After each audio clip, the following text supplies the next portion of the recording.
everybody. Zachary, Levi here in the heart of London's famous West End. Behind me is BAFTA, the British Academy for Film and Television Arts. Why are we here? Excellent question. For starters, Tomb Raider, the series, has garnered a lot of love and accolade from BAFTA over the years. Some of the key players on Crystal's dev team are BAFTA LA members. And to top it all off, legendary video game composer Jason Graves is a BAFTA winner. We're going to catch up with him in just a bit, but first, a little trip to Raleigh, North Carolina, where we go behind the scenes at Jason's recording studio. These are the final hours of Tomb Raider.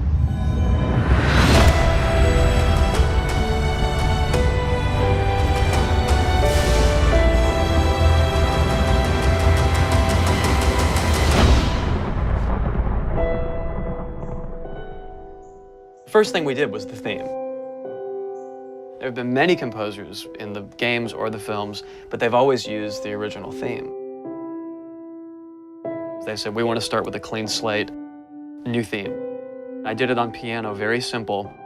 I was really scared just to send it because I'm like, I don't know, I think this really works, I think I like it. We ended up taking that exact theme. The first demo I sent was on the first trailer. That exact same arrangement.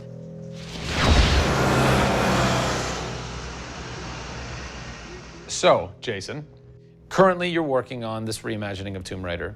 When you're taking on a new project, what are the things that attract you to that project? The heritage of a particular game, I think, obviously. And don't even get me started on Tomb Raider. I literally almost drove off the road. I was on the phone with the audio director. Like, oh, stoplight! And I had to pull over a little bit to not hit the car behind me. What I loved about Tomb Raider, what really drew me to the project was they had no pre-existing conditions. Because they wanted to get out of what it used to be. They wanted something new. They wanted something fresh. Jason's done hundreds of games at this point. He was an easy choice for us to go with on paper because he has such great experience. I listened through a lot of different material from a lot of different composers. I was really taken by how well he did the intimate stuff. The textures and the real, intimate and vulnerable bits that we needed to highlight in the game were a great match for us. What is square one for you when you start wrapping your head around it going, this is where I feel like this world is going to exist? Main theme, call me old-fashioned. Then it was a matter of finding out what kind of percussion would work. And always going back to the melody and the theme, because that's kind of the heart of the game. The most signature thing that we need to get right is Lara's theme. One of our big goals was that it can be used in any emotional context. What does it sound like? High action.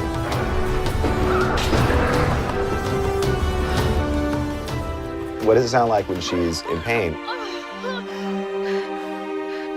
For music, the gameplay and the concept art, especially with the scavengers and kind of the shanty town, corrugated metal, how everything's kind of this amalgam of different stuff that they found on the island. I was like, that's what I want the music to sound like. The bad guys are playing the music now. Alex said something like, it'd be really cool to have something, chains on a metal board or like you're banging a metal fence. 2 weeks later, Jason calls me up and he's like, so this guy who's like the sculptor who lives right around the corner from me, I was talking to him about the idea of creating an instrument.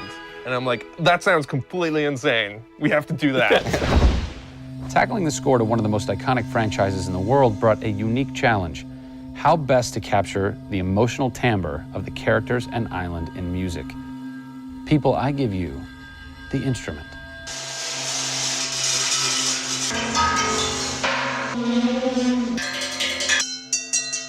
The instrument. I was gonna let Matt determine the aesthetics. I was really only concerned about the sounds that the sculpture was gonna make.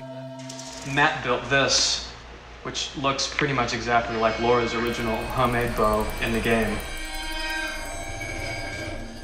There's different timbres based on different materials, metal, glass.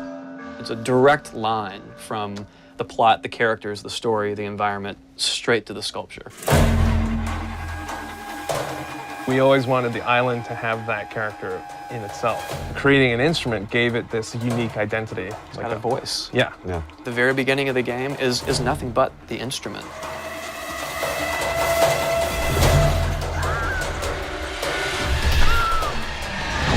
Who do you look at in video games or in film that you go, what they've done has shaped who I am and what I do for a living? They're all dead, unfortunately. What? Yeah, I know. It's classical composers. All classical? Yeah, I'm kind of going directly back to the source. Yeah. Prokofiev's, Tchaikovsky. Even for some of the scary stuff, you've got Penderecki, who's a Polish composer. Actually, he's still alive. It kind of goes back to ballets or opera, which is kind of the precursor to film and video games. You know, they were telling a story. Yeah. And that's what I love about that music. It tells a story. Even if you don't know the plot, you can listen to it. And film music's the same way. It's tough with games to do things that are subtle. You want to make Lara relatable, make her realistic. Got another one. She went down over there. Tell her story from the beginning and show how she became the superhero she becomes. One of the first things that I ask any developer is the emotion. Because to me, that's the biggest thing that music can do in a tenth of a second. The music just, it nails the emotion. Wow, that was amazing, huh? I personally don't think I've ever sounded so good in an interview before, although Jason, Jack, and Alex are audio savants, so that would make perfect sense. I cannot wait to jump into this game, not just for the amazing action, but the emotion and mood and tone that they're going to set with their incredible skill. Tune in next time for a special secret announcement that is going to change the way you play Tomb Raider forever. See you soon.